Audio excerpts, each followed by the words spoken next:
Here at New Hope, we have been using SOT to treat Lyme disease for a little over 4 years now. SOT stands for Supportive Oligonucleotide Technique. It is also known as Q-REstrain. For the purposes of this video, we will continue to refer to it as SOT. Q-REstrain is a newer name, but it's not as well known at this point. One of the things that we really are trying to figure out with SOT is what kind of benefits do we see and what are some of the trends from doing this treatment? Is there a specific protocol that seems to work better than others? Right now, the studies out there about how to administer SOT as far as timing and how often and everything like that, the studies really are very minimal. So what we have been doing over the last year or so is we have been keeping an informal study here at New Hope with the hopes of being able to produce something a little bit larger and a little more official. But I can share some of the things that we've been learning through this study, and I'll share kind of how that study was formed and exactly what we've been keeping track of and what are our metrics here.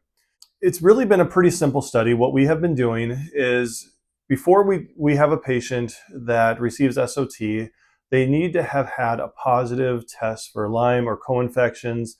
And so that's the first requirement. Once we have that positive test, we then will order the SOT to treat whatever organism or organisms that we are trying to target. Before we administer the SOT, we have been handing out a questionnaire that will allow the patient to list up to 6 different major symptoms that they are feeling, the intensity of those symptoms on a 0 to 10 scale, and overall functionality. How often are they experiencing the symptoms and how often is it affecting their life? And so these really are the simple things that we've been trying to keep track of, because really that's what makes the most difference to our patients. Are they feeling better and are they doing better functionally? So what I can tell you so far is that, number one, the majority of patients who receive SOT find benefit from it. I think that in and of itself is super important. What we also find is that there seems to be a timing of improvement, that 1 month after an SOT treatment, on average, we are seeing patients with somewhere between 20 to 30% relief of their symptoms. So their symptoms are reducing, their overall functionality is increasing, somewhere in that 20 to 30% range. By about 3 months out is when we tend to see the most benefit, somewhere between 3 to 4 months.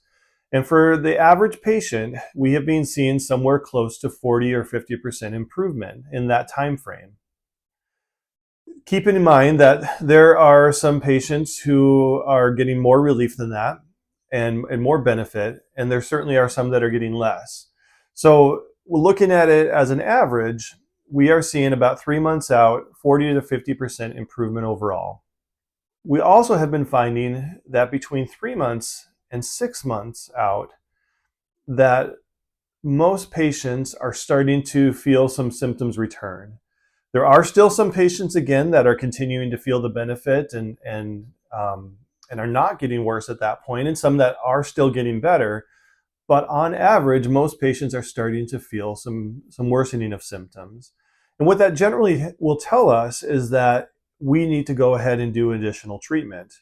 With chronic Lyme and chronic tick-borne diseases in general, 3 months of treatment is not going to be enough. We know that that's the case. And we know that for most patients that are showing improvement, usually that turning point comes somewhere in that 4 to 5 month, maybe 6 month range. So, and what we know about SOTs is that they will last for at least 3 months, and they can last for up to 6 months. So I think what we're actually seeing here is that there are patients that are not getting the full 6 months of benefit from the SOT, and that's why we're starting to see some symptoms come back. So I think that one of the big things that we're seeing with this is that this really helps us to establish a protocol as to when is it best to repeat an SOT. In general, we want to monitor symptoms, and we want to make sure that we're individualizing the treatment. So if someone is, say, 80 or 90% better at 3 months out, my general feeling is to probably give it another month or two before we repeat a treatment. If we are in that somewhere between like 30 to 50% better at 3 months out, that's usually the time then where we really want to be thinking about repeating SOT, doing additional treatments, so that when we get to the point of 6 months out, we haven't made any steps backwards, or if we have made some steps backwards, it's not very substantial. So as we go forward, our hope is that we will continue to find more and more information. And I think that it's really important that other Lyme practitioners out there continue to share their data and share their information with us, so that hopefully we can get to a point where we really understand how exactly is the best way to treat each patient.